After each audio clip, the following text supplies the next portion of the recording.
Hi, Jeremy Cordeaux in the Court of Public Opinion. I'm just on air here to let you know that we'll be live streaming the Court of Public Opinion every Friday between 9 o'clock and 12 on jeremycordeaux.com. Please join us. We'd love to have you.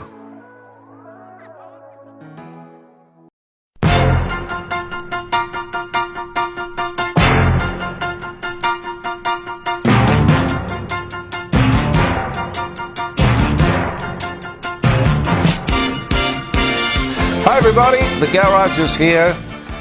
Peter Clayton behind the camera, he's here. I'm Jeremy Cordeaux. Most importantly, you are here. Thank you for viewing the Court of Public Opinion. Now, this is a beautiful day. Pete, look out that door. Out the garage door, look at that. It is. It is beautiful. Superb. Yes. Beautiful, beautiful day. The next time you hear the weather forecasters catastrophizing about the weather in 50 years. Oh, they'll tell us exactly what it's going to be like. Terrible. Blah, blah.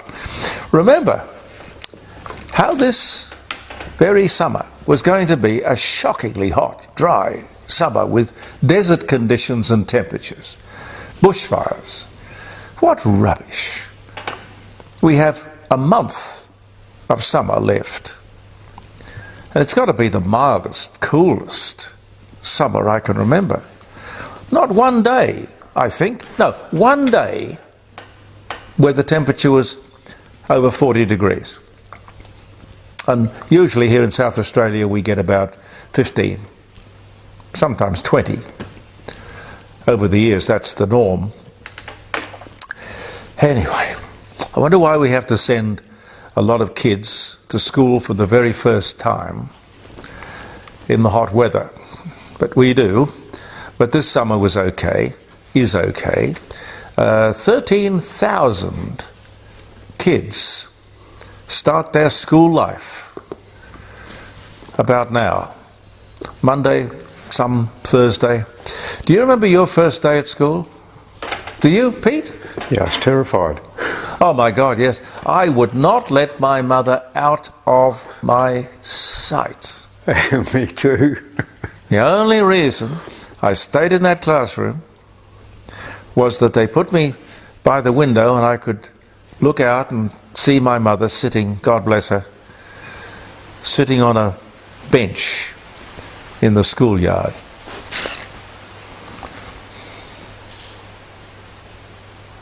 Charmaine Sims is the only reason I wanted to go back to school. Who's Charmaine Sims? I had a crush on her in grade 1. Oh, well, look, where would we be without crushes on girls in grade 1? God help us. The Prime Minister is booed and heckled when he appeared at the tennis finals. I wonder if he paid $6,000 to go, as most of those people did, apparently. That's what it cost to see the finals. But anyway, about the booing, sir, I don't think you've seen anything yet. But what did he expect?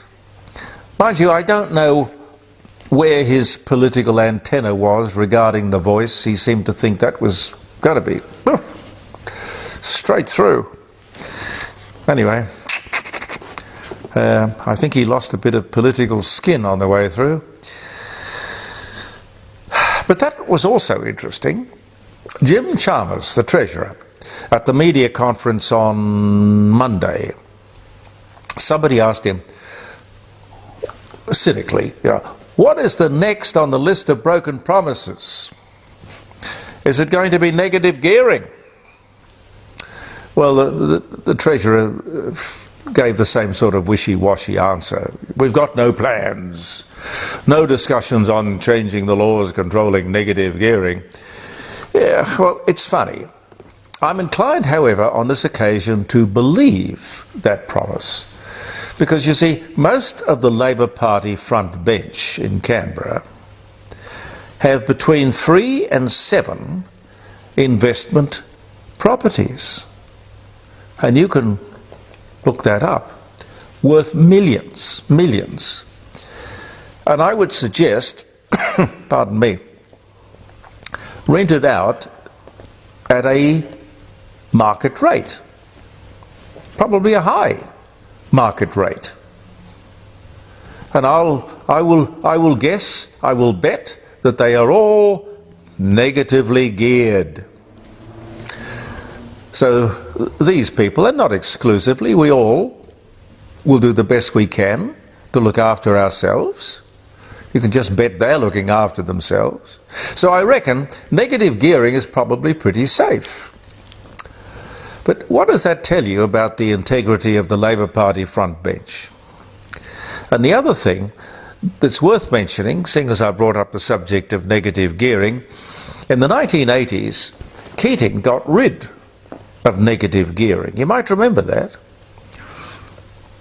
After, of course, he said he wouldn't. But what happened was so impactful on the rental market that he had to reinstate it. Bet your Labour doesn't remember that. So much for the greatest treasurer, the world's greatest treasurer. There's to bill him as the world's greatest treasurer. You know, the fringe benefits tax imposed upon us because the unions imposed it upon the government. Disgraceful. But keeping in mind that we can't trust these guys, any of them, a story no doubt floated by Jim Chalmers, despite Australians not using cash for transactional purposes, you know, buying and shops and whatnot, we are, according to Jim, hoarding between $56 billion and $81 billion stored wealth, he called it. Precautionary savings, I might be tempted to call them. I don't know. I certainly don't have any money stuck under the bed. But there have been times in our political history where the advice was generally, don't put your money in the bank, put it under the bed. I can't remember. I think that might have been Malcolm Fraser. I can't remember. Anyway, Jimbo wants his banknotes back. Good luck with that. Good luck with that. I have no idea why cash is on the nose.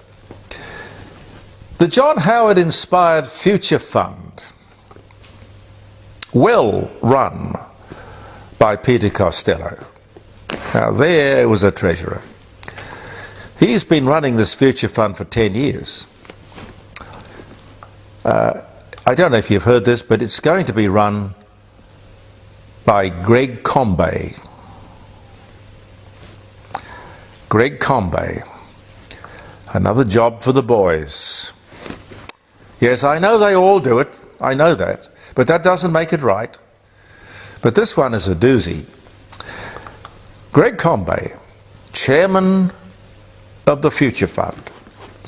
He was the head of the ACTU, boss of the unions before entering Parliament. The Future Fund is about capital and the wise investment on the returns of such. The union movement and the labour movement is implacably against such things.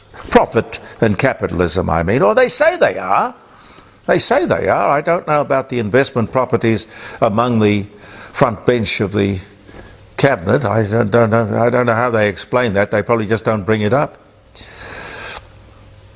I resent the appointment of Greg Combay, as it's not only arrogant, but stupid. What would this guy know about running $1 billion investment fund? I'll tell you what his latest gig has been. Currently, but he might continue to do it, I don't know. But currently he is the chairman of, wait for it, the Labour government's Net Zero Economic Agency. You can look that up too. which oversees the economic transformation from fossil fuel, and of course our past prosperity, to renewable energy and net zero emissions, which of course is impossible, because something like 40% of the emissions come from things like deltas, wetlands, marshes. What are you going to do about that, Greg? Huh? But nevertheless, it's all shorthand for trying to ruin the entire country. Our economy is based on the only things that we have left. Mining, that is, coal, gas and iron ore. Make no mistake, these guys are the same people who signed the Lima Declaration in the 1970s to divest us of our manufacturing industry. These net zero people, they are the coup de grace. What Whitlam didn't do and the unions haven't tried to do, this will achieve. Our uranium, coal, iron ore and gas are all we have left, thanks to Labour. I mean, this should be the stuff of revolution. I'm not advocating that, but I wouldn't have ever been surprised had people reacted. But listen, because I have had a few calls, comments, where people have said to me, what's this Lima Declaration thing you're banging on about? Well, look, would you do this for me? Look, I'll do this. I'll pick this up on the microphone here if I can. I'll Google it. You can do the same thing. What can you tell me about the Lima Declaration?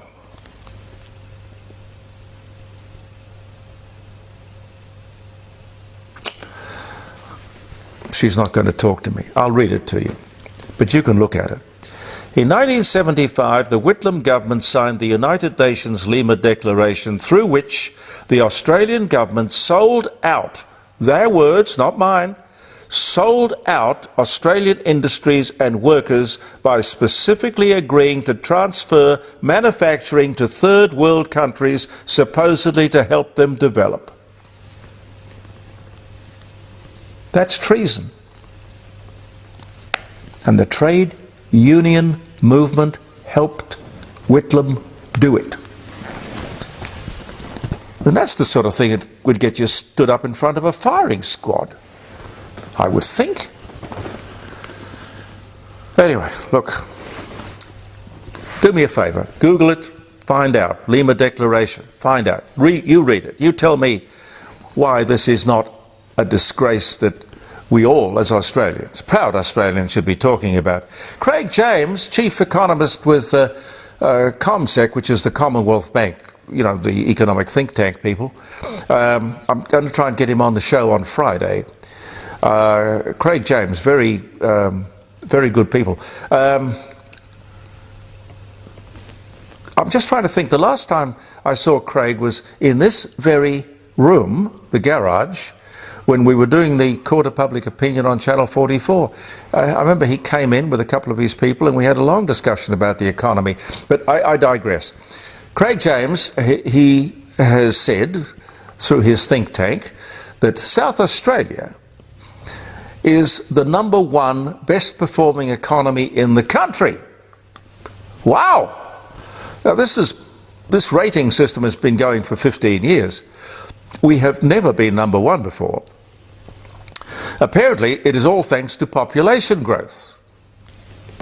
Population growth.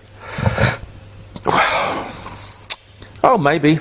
I'm not an economist, but think where we could be with a better government. Think where we could be if we scrapped payroll tax. You know, the government imposed tax on employment. Wow. What we could not do in this state. Mind you, we don't have a lot of manufacturing, thanks to, well, yes, you guessed it, the Lima Declaration. Anyway, by the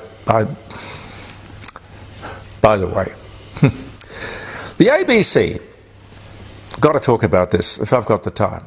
The ABC, you can call it what you like, the National Broadcaster, the Aboriginal Broadcasting Corporation, the Gay BC, tell you something you don't hear often these days, and that's Auntie. I remember when the ABC was always called Auntie. A bit like the BBC was called Beep. The Beep. Anyway, Auntie, it's a nice, friendly, benign sort of name, isn't it? I wonder why we don't hear that anymore. Auntie, it's sort of, I guess, been a bit hijacked by, I don't know if it's the media or Aboriginals, but the word auntie and uncle, Aboriginals have lots of aunties and uncles. So, I mean, that sort of came into prominence about the same time people stopped referring to the ABC as Auntie. Anyway, I'm going to go back to calling the ABC Auntie. A new three-part hatchet job, series on the 9 years that the Libs were in power. Tony Abbott, Malcolm Turnbull and Scott Morrison. Mark Willesee, son of the famous left-wing Mike Willesee, whose father, in fact, was a Labor senator from Western Australia. He is behind it. And now make no mistake, there is no pretense here at impartiality. Auntie, you've done it again. The ACCC, after a year-long investigation, says that they will put in a steward. I don't know exactly what that means. I mean, what is it, a watchdog? Anyway, a steward to watch the childcare industry. All that money, all that time, that inquiry, nothing. We'll put in someone to have a watch over this industry. You could have done that on day one and saved us $10 million. Hey, let me spell it out for you. The problem, the fly in the ointment. Every time the government puts money, our taxpayer money, into childcare to make it cheaper, the prices go up again. I mean, you don't have to be a genius to work out. Join the dots. It's a dog chasing its tail. Are you people stupid? Join the dots. Stop causing the problem. And if you want to come back to basics, no one forces any of us to have children. You have children, you're responsible for them, not the taxpayer. I would have thought that would have been fairly simple to get hold of. Are you going to run that picture that the farmer... Yes. You know, we're all familiar with the Maori man. Yes. Nobody quite knows how the Maori man came about. But here, a farmer, I don't know whether he did it with satellites or laser printing or what, but there's a great picture. If you haven't seen it, we'll show it to you at the end of this show. This farmer, for Australia Day, he ploughed this great outline of the coast of Australia with a great big flag in the middle. And I don't know who you are, sir, but congratulations. I am in awe and have great respect for you. Thank you. Now, happy birthday if it's your birthday or if it's your wedding anniversary.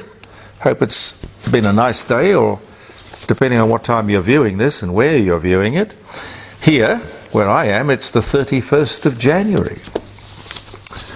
Barely a month of summer left. Golly, summer. 1905, the first automobile, 1905, the first automobile to exceed 100 kilometres an hour. That's 161 k's, by the way. His name was A.G. MacDonald. Daytona Beach. I don't have a note as to what the car was, but there wouldn't have been many. I mean, what do you reckon, Peter? Ford? I would think a Ford would be most likely. Yeah. Sticky tape was invented. Yeah. Scotch tape, as they called it, first marketed by the 3M company. 1928, on this day. A. Milne dies at 74 on this day in 1956. Ham, the chimpanzee, the first primate in space. The Mercury, 158 miles up there. And I've got no note here as to whether he got back safely. I'm assuming he did. 1961. The magnetic tape recorder was developed by not Huawei, but a company called Wireway back in 1948. Because you see, before that, and I've seen a couple of them, they had not tape recorders, they had wire recorders. And don't ask me how the wire worked. I barely understand how the magnetic tape worked. South African President P.W. Botha offers a free pardon to Nelson Mandela if he denounces violence. I would have thought that pretty reasonable, seeing as he spent most of his early years making bombs. Anyway, that was back in 1985. That's not to say he probably didn't have cause to make bombs. But, you know, you don't want to hang around a country that has apartheid, like, you know, one rule for the blacks, one rule for the whites. What we stand for in the court of public opinion, of course, is one rule for everybody, regardless of his or her colour. But that is not the belief of some. Guy Fawkes, the English Catholic conspirator convicted of the gunpowder plot, tried to blow up the British Parliament. Not that it didn't deserve it. Anyway, they hanged him. He was only 35. 1606 was the year. Congress passes a vote. That's 121 to 24. The 13th Amendment of the United States Constitution, abolishing slavery in America. 1865. RCA demonstrates the first musical synthesizer. It wasn't the Moog, obviously. 1955. Sam Goldwyn, the Polish-born Jewish-American film producer. Best Years of Our Lives. And, golly, Gone with the Wind and so many others. He dies of natural causes at 91. 1974 was the year. Spent a lot of his time punishing the English language. You know? Things like, include me in. And when he was on a movie. Well, that's where David Niven got the name for his book. I don't know. I think it was The Charge of the Light Brigade, wasn't it? And Sam Goldwyn said, bring on the empty horses. Well, they are empty, aren't they, Pete? What do you call a horse that doesn't have a rider on it? Oh, I would have said riderless, but... Oh, right. Well, he's... Bring on the empty horses. The first McDonald's in the Soviet Union opens in Moscow, 1990, closed now due to the invasion of Ukraine. Oh, lovely old Charlie Thomas, American pop singer. He was with the Drifters. You remember the Drifters, 58 to 67. Sweets for My Sweets, Save the Last Dance for Me. Died at 85 on this day in 2023. Anyway, we'll leave it there. Thank you very much for viewing the Court of Public Opinion. Have a look in a second at this farmer's tribute to Australia. I'm Jeremy Cordeaux. Peter Clayton and I'll be back tomorrow. Believe in yourself. And thank you for viewing the Court of Public Opinion.